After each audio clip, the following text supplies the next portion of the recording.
certainly the members of the community in the affected service area, because of your conservation efforts and the efforts of the engineers and the team at OCWA. This issue has been managed. It would have been a crisis without a lot of different things happening. The reserves continue. Essentially, we're putting back a little bit more water into the reserves each day than what the community is using. We still want to encourage conservation efforts while we get to the point of the capital fix being completed, and Jeff will go through with that. We may look at some targeted water distribution efforts moving forward. We've heard from some other local partners. This is just a form of conservation now at this point. We procured a lot of water in the beginning of this process, planning for an emergency. Thankfully, we'll knock on wood, the emergency has not happened. But now, from a standpoint of being surgical and targeted, getting some of the fresh water out to members of the community, we had a big distribution effort essentially about a week ago. That was very successful, but we've heard from some other partners. So we may do that. We'll let you know when that happens. At this point, I'll ask Jeff to give an update related to the capital project, and then I'll have Dr. Anderson talk about winter. It doesn't seem like it's winter today. The sun's out. It's beautiful coming through the windows, but it's still winter, and we have a lot of flu. So, Jeff, good to you.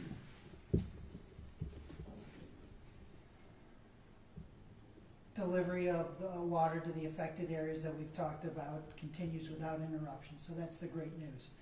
We are, as the county executive said, we are slowly adding water storage to our eastern reservoir. Roughly about 2.5 million gallons is going in every day, and 2.3 million gallons or thereabouts is going out.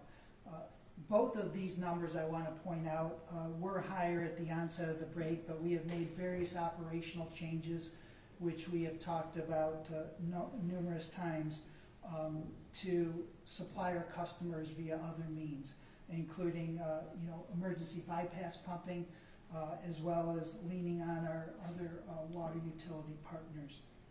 Currently, our eastern reservoir is at 30% full, about 15 million gallons of water in there. This storage is critical.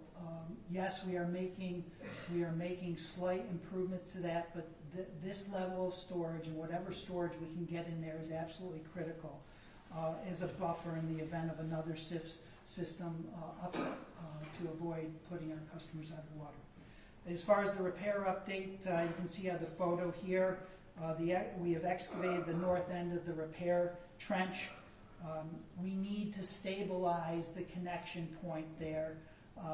As we repair the pipe, we need to stabilize that connection point. You can see the steel girders there that are going to be part of that initiative. That has to stay stable for the entire new piping system to be effective and to remain viable for the long term.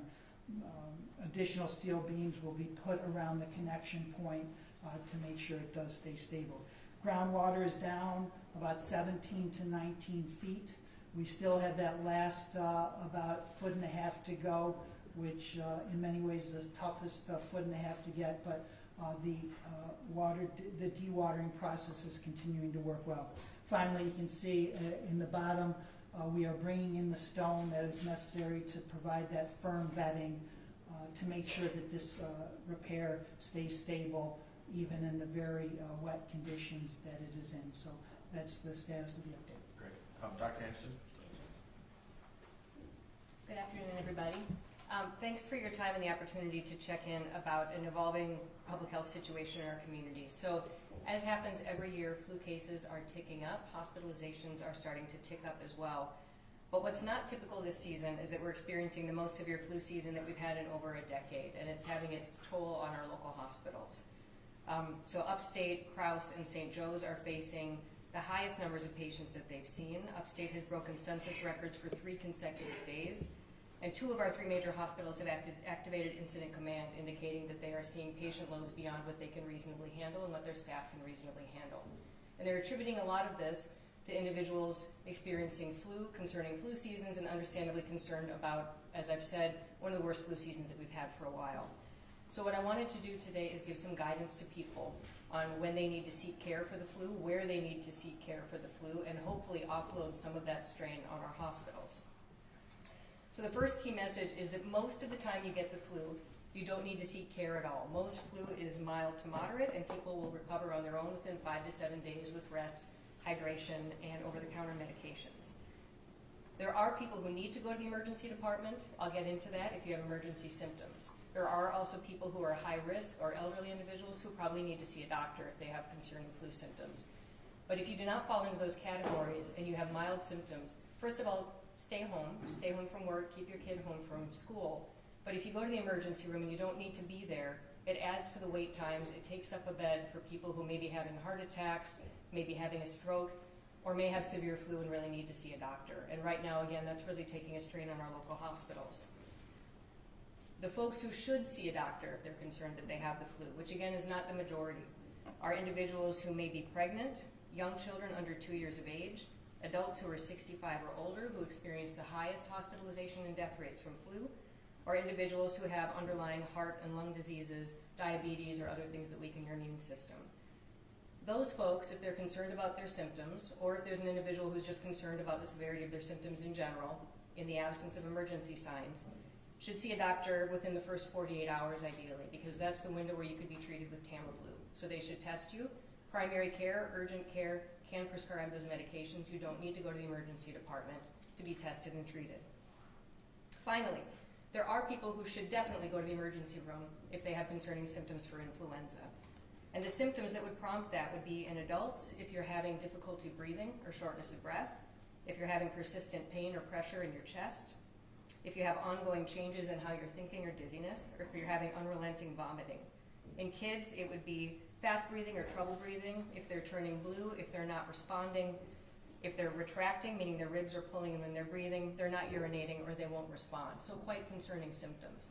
Again, we don't want people to not seek emergency care if they need it, but we really want to get the word out that most of the time the flu, even in a somewhat severe flu year, can be managed at home. And we really encourage that those who can, stay home, hydrate, see your doctor if you need to.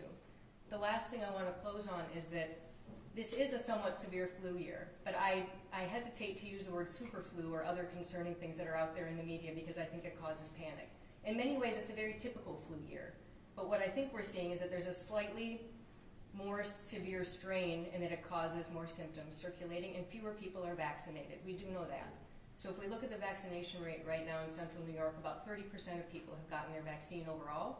And if we look at our seniors or individuals over 65, only about 50 to 60% of them have gotten their flu vaccine. So that is certainly also adding to the cases that we're seeing. It's not too late. Flu will continue to circulate for some time, so please go out, get your shot now, and encourage those around you to get their shots as well. So in closing, currently we're in a flu crisis that's impacting our local hospitals and can impact all of us who may need care in a hospital. So the message is, if you're healthy and you have typical flu symptoms, stay home, keep your child home, rest, hydrate, and use over-the-counter medications. If you're high risk or you're concerned, please see your doctor or go to an urgent care, ideally within the first 48 hours when they could test and do something about it. Finally, if you have emergency warning signs, please go to the emergency department or call 911. And finally, please get your vaccine because it's not too late. Thank you. Questions for Dr. Anderson? I have one. And I'm going to stand over here so you're not looking at this camera. I just need you looking straight on.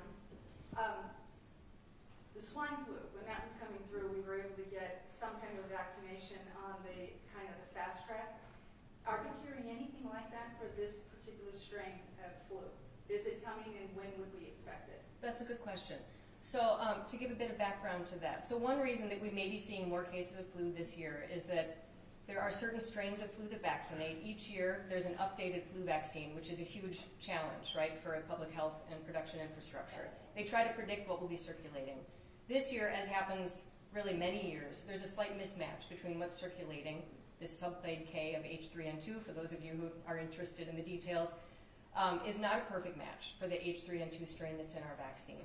But it's not so out of alignment, and we don't expect a pandemic like swine flu was, to the extent that it's going to cause overwhelming disease, that there would be a race to produce a new vaccine.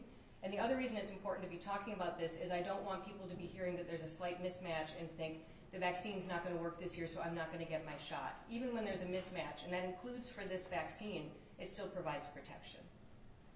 It may not be as robust protection as if it was perfectly matched, which is near impossible to do, but it still may keep someone out of the hospital. And if they do get sick, does it have any efficacy? Right. So typically the flu vaccine wouldn't protect you from becoming infected. What it may do is decrease the likelihood that you get pretty sick, the likelihood that you become hospitalized, or it may shorten the duration of your symptoms. So yes, it may do all of those things. Do you think this is a peak, or I mean, we usually have a peak like a little later in the year, so are we going to have like, or is it going to go down? It's hard to... You are an epidemiologist. Yeah, right? I'm an you should give us a good answer, epidemiologist, right? but not a Yeah. fortune teller, right? So we'll know when we're at the peak, when we're past the peak. There's a slight chance that we may be starting to see things level out, but the caveat with all of this, and again, that's why it's so important that we're talking today, is that we see the peak in cases, and then a week or two later, just like for COVID, that's when you start to see the hospitalizations and the really severe disease. So it's still a really good time to be getting this message out about what people should do if they're concerned about flu. And again, even after the peak, there's still going to be a lot of influenza around, so people really should get their vaccine. Now I learned in the pandemic, usually to the peak, if you go backwards 10 days, 14 days, there's some activities going on, right? Holidays, right? That's right. Christmas. Well, that leads to a big question, follow-up question to Ellen's, is that there are a ton of students coming back to campus in a couple of days here, if not already starting. And children started going back to that petri dish of campuses for elementary through high school. So how is that going to impact this wave? Do we suspect that there's going to be a plateau because they've already been hit? What are you guys expecting or talking about? It's hard to say. So, I mean, sometimes when we try to look to project the future in the northern hemisphere, we look to what happened in the southern hemisphere, which is that they had this H3N2 subvariant that we're having here. They had more cases than is typical, but they didn't have anything on the order of swine flu or major epidemics in the past. So we don't know yet, but we may be on track to just have a slightly worse flu season than we've had before, with more people presenting for care. I don't know what will happen when folks go back to school. We already know that there's been a whole lot of influenza. I know so many people who have had flu in the last several weeks. I'm sure everyone here does as well. But what I would say, to the point of people going back to school, is that we talk a lot about influenza vaccination focusing on older people, people who have underlying comorbidities. But given how much flu there is out there, how it may cause more disease, I'd like for those healthy people to be thinking, I really want to get my flu shot because I don't want to miss my baseball game that's coming up. I don't want to miss class. There's so much flu out here, I'm probably going to get it if I haven't already. And so everyone should be thinking that they're going to get it. You hit on something. The southern hemisphere is what we usually track. What did we miss this time that this hit us so hard? Is it that we don't have the same oversight from the federal level down? That's a good question, and I don't think so. So again, it's a real fortune-telling guessing game every year where we look to see what's circulating in the southern hemisphere. We have to start making the vaccine several months in advance, and this is an international effort that's then also informed by the CDC. Vaccine production takes several months, and so at the point you're making a decision about what we might see in the northern hemisphere, which is subject to a whole lot of variables as well, there's a lot of time for things to evolve. Things may or may not be the same here as they were down there. And in the southern hemisphere, this subvariant came up later, so it wouldn't have been able to be predicted and included in our vaccine. But that said, again, I want to underscore that the fact that there's this slightly different strain circulating, we still get protection. It's not perfect protection, but we get some protection from the vaccine against that strain. So this mismatch, which again happens many, many years with flu, is not a reason not to get the shot. And you can get a flu test, can't you, an over-the-counter? Do those work for this particular variant? Yes. So it's a good Yeah. idea just to have that in case you get sick and then you don't have to go to the hospital. That's right. There's at-home testing. There's telehealth. There's a wide variety of ways that you can go out and get care and try to make things easier. Good. Thank you, Doctor. Questions related to water or other topics? What's the timing of the repair and the water flowing again? We are still estimating January 16th. Yeah, congratulations, exactly. On or about January 16th is still the estimated date for completion. May I ask you to repeat And that? water flows when? Water flow, we are working right now with the Department of Health on the process for disinfecting the water and making sure it's safe to drink. So it could be a day or two after that, depending on what the health department decides. What are the specific factors, and I really don't want to ask this, but I have to, that could push back the January 16th date back? Just what are those factors if they could? But you guys, I know that you guys are not expecting that to happen, but if there were factors, what could that, I guess anything? Well, we don't know all the soil conditions that we're looking at, right? There's just so many different things I really don't want to postulate. We have a great team working on that, and they are working as hard as humanly possible, making sure that it's safe and that it's being done one time and one time only. I have a question for you. I apologize because I was late enough not to catch you. But secondly, when you answered his good question, it was a partial sentence, and with radio, I need to have a full sentence. So if you could just address again, first of all, what Alex asked, what are the challenges? Not postulating, but what are the challenges? And secondly, when are you expecting now that this will be completed, that we can say, okay, faucet's on? The challenges with the repair are the amount of water in that area, right? We are dewatering the site, but it is a challenge. As additional precipitation happens, we have to factor that in. That is one of them. Water from the outside, not the water flowing through, or not flowing. It's all one and the same, yes. What is coming down then ultimately can flow into the site, absolutely. So it doesn't have to be right on top of the site. The groundwater moves, as you can imagine, in many different ways. So that, I would say that is the big one. Obviously, we talked during my opening about the need to safely and appropriately secure the connection point to make sure that whatever is being connected is going to last and not cause any further interruption to that pipeline. And as far as the estimated time to complete the repair is on or about January 16th. What happens if the line, not that, how long, the testing? So you were talking about the pasteurization phase, and so under normal conditions, like right now, how long is that expected to take after January 16th? What is that? Again, that is the issue of disinfection and making sure that water is safe once it starts flowing through that pipe. We are in communication. We have a plan that we have presented to the health department. We are waiting for feedback on that, and it could be a day or two. It's really up to the Department of Health. And what about the testing for other sites? Obviously, this is one piece of infrastructure. A lot of pipes are the same age. They have joinery in other places that might be as complex, maybe even more complicated. What's been done to test to see that this isn't going to happen as soon as this one's done? We're not the Dutch boy trying to plug up the next one. Well, we do have a proactive effort in place already to test our piping and make sure that it is not leaking. And it's multifaceted. We have a leak detection crew that goes out. We have an electronic system called our SCADA system that is monitoring with hundreds of sensors throughout our system. And we also have started with a more advanced technology that does electromagnetic testing with a sensor ball in the pipes themselves. Jeff, what caused the failure? Sorry, what have you guys found was the factor that caused this failure?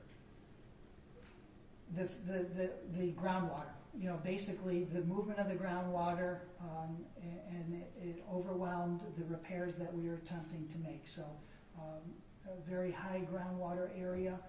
I would say that area, quite frankly, has changed since the time that these pipes were put in, right? There wasn't as many roads in the area. So the entire ecology of that area is quite different than when they were put in. So that was the main reason. So was it water, just so I understand correctly and I can explain to a fifth grader, it's the fact that we're getting an inundation of water, an unexpected amount of water in addition to aging and infrastructure changes over time, kind of like a hat trick there.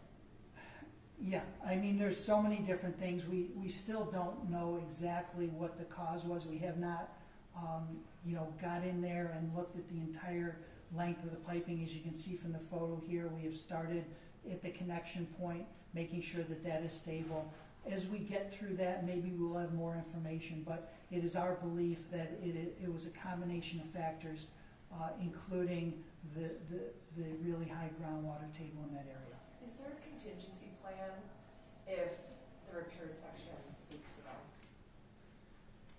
We are ready. We have we have addressed leaks. We are leaving that particular area encased in the sheeting that is there. So if we need to get back in there, we can get back in there quickly. We can quickly dewater it and address it. We are also putting in easier access points than what was originally in there to get at it quicker.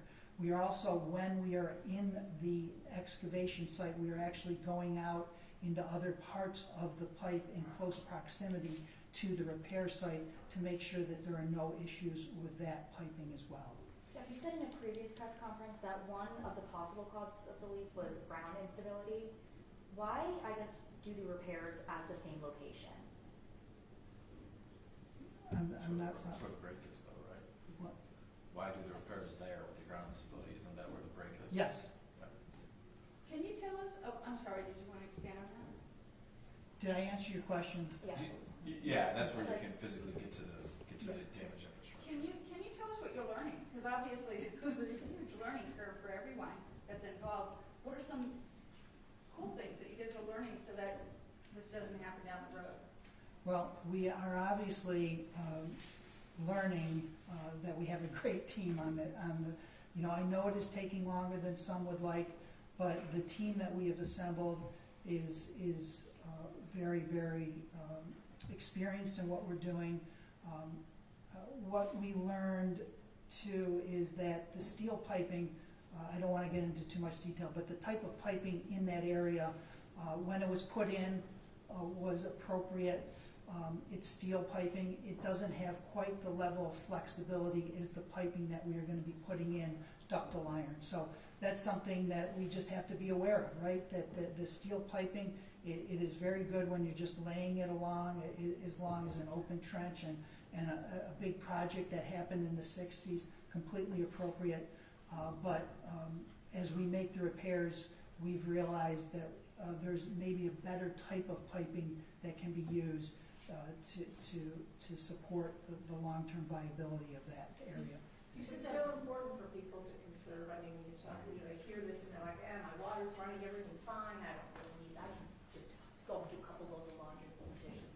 I talked about that buffer earlier. Having that buffer of water in that reservoir is absolutely critical if there is another system upset. So we have to continue to ask people to conserve. The conservation order will remain in effect because we need that backup supply, that storage, to protect all of us, quite frankly. And you expect that to remain a couple days past the 16th when we finish it? I think we're going to evaluate as the time approaches for when the repair is going to be complete, when we can lift that mandatory conservation order. Can you say the word of is it ductile, what's that? This Cool. piping, the Yeah. flexible piping. Yeah, flexible piping, what's that called again? Ductile iron. Ductile iron. Cool, thank you. And then, did you touch, I don't want to make them listen to this again if you've already touched on it, but what about the efforts the communities are making, these 11 villages and towns that are basically having to modify their water habits? Really, really appreciative of all of the customers in those areas that are impacted. The 6 towns, 3 in Onondaga County, 3 in Madison County. They have gone above and beyond, not only our residential customers, but our commercial as well as industrial customers. We couldn't be getting through this without them. We couldn't be going to the positive in the reservoir without them. So really absolutely critical, the efforts that they've made. So thank you. And when you say 3 and 3, you're talking about Onondaga County, you're not talking about Madison County? Because it didn't add up, you said 3 and 3. There's more in Madison County, is there? There's 3 towns in Madison County that are impacted, 3 towns in Onondaga, in the most affected Okay, areas. great, thanks. Yes. Go ahead. I had a question about the usage. So you said we're down to 2.3 million gallons a day going out, 2.5 going in. We were talking about 5 in the beginning. So are we now at half water than we said. Not usage, just where the water is coming from, right? Instead of it coming through the eastern reservoir, now it is coming through the city of Syracuse from Skinny Atlas Lake. It's coming from the city of Oneida through their reservoir. It's coming to the north, from the north of our system. So we're feeding. The 2.3 is going out of the reservoirs into the, is that? 2.3 is going out of the Reservoir. eastern reservoir Yeah, into the in system, the but we reservoir. don't need as much water from that reservoir given all the other system changes we made. Right. You looking at 3.5 MGD now? Yes. A day, essentially. Oh, it was, sorry, I want to make sure I got that right. So I thought the eastern reservoir has, I think I put it down wrong, 13.5 million gallons and what about 30%? After you discuss slowly adding water storage to the eastern reservoir, 2.5 million gallons going in, 2.3 going out. And then you said the eastern reservoir has about, what was it? 13.5? Did I Well, I just think miss it? overall, and again, smack me if I'm wrong. But overall, in the system, before you're talking about 5 million gallons daily, okay? And then how you make that up is you essentially find these other water sources within the system. So this is something you learned, right? Shows you how strong our system is because most communities don't have 3 or 4 different water sources in an emergency, and we do. So water from Skinny Atlas Lake to the city of Syracuse is pumped into the town of DeWitt. Mhm. The town of DeWitt, which receives water in a different way from Lake Ontario through ACWA, is pumping up more water into the service area that's impacted. The city of Oneida provides water via Canastota, I believe, I was to like help service the Chittenango area in Madison County. And because of that, the remaining water going into the reservoir and the water coming out is essentially net even, which means the reserves stay essentially flat and have increased a little bit for the system. So that's really good news.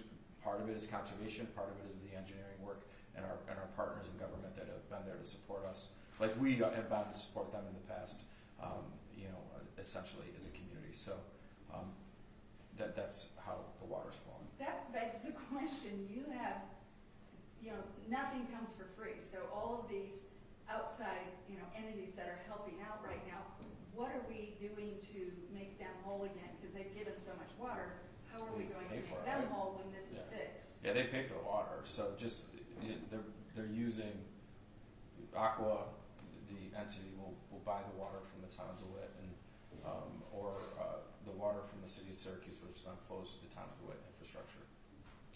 As you can imagine, we're not worried about that right now. That Yeah. will come Yeah. after the I fact. was thinking about his job, because that's Yeah. that's usually Yeah. for the public. So, and just so everyone understands, ACWA is a system that supports 5 different counties.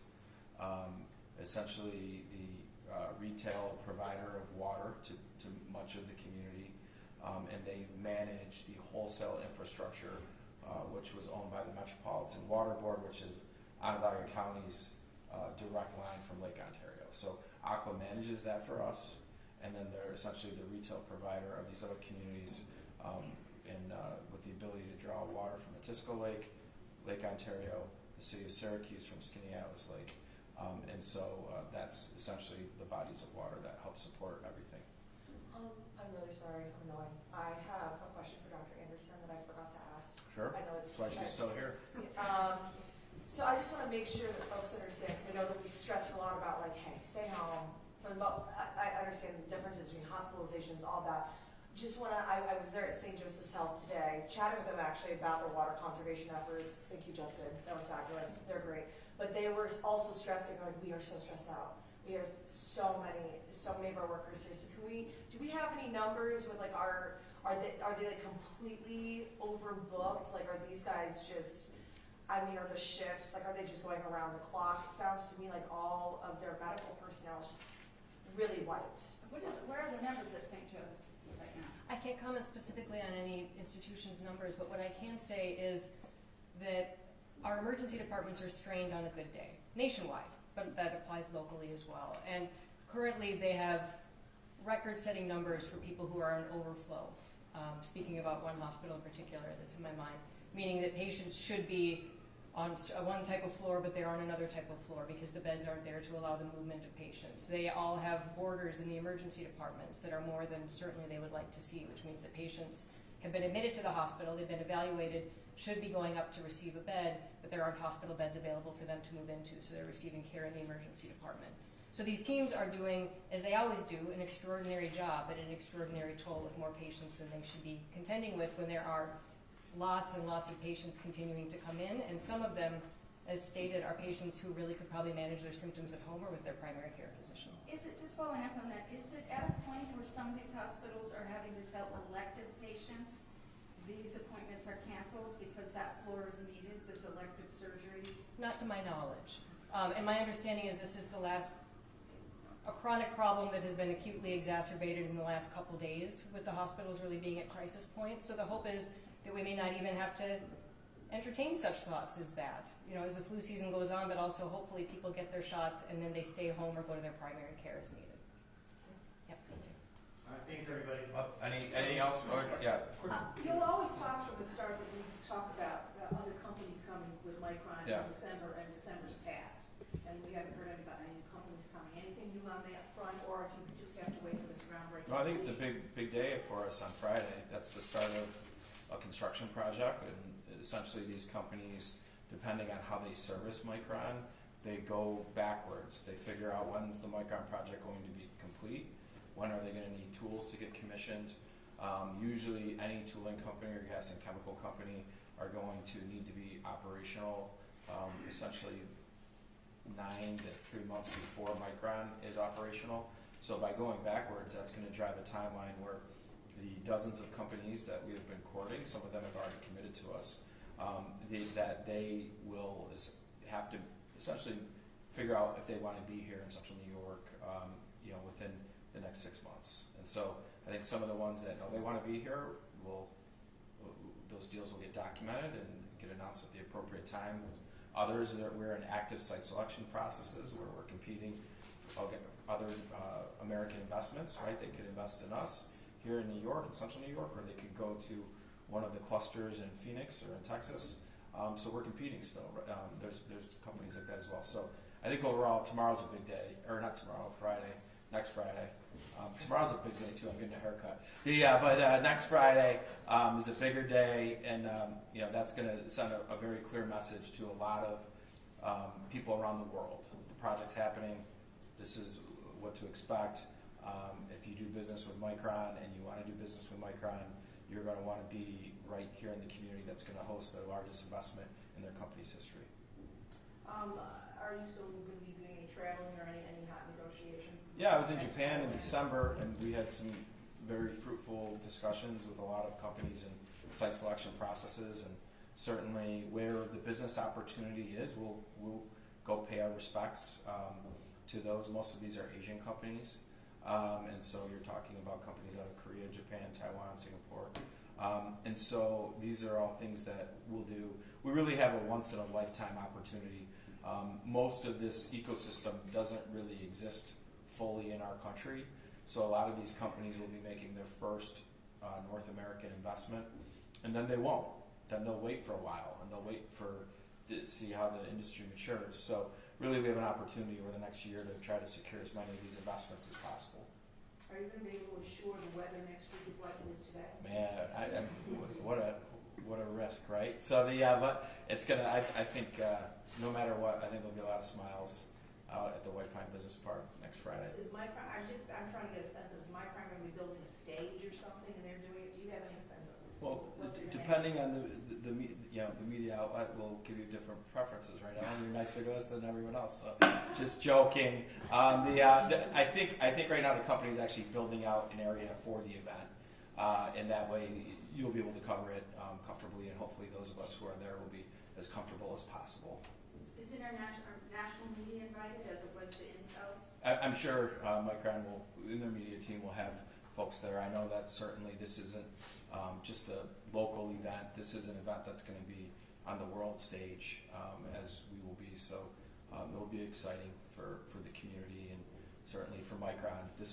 For Micron, they're building a fab in Idaho right now, and they're going to start building here. And most of their fab development has been overseas, so this is really historic for them and their commitment to the country.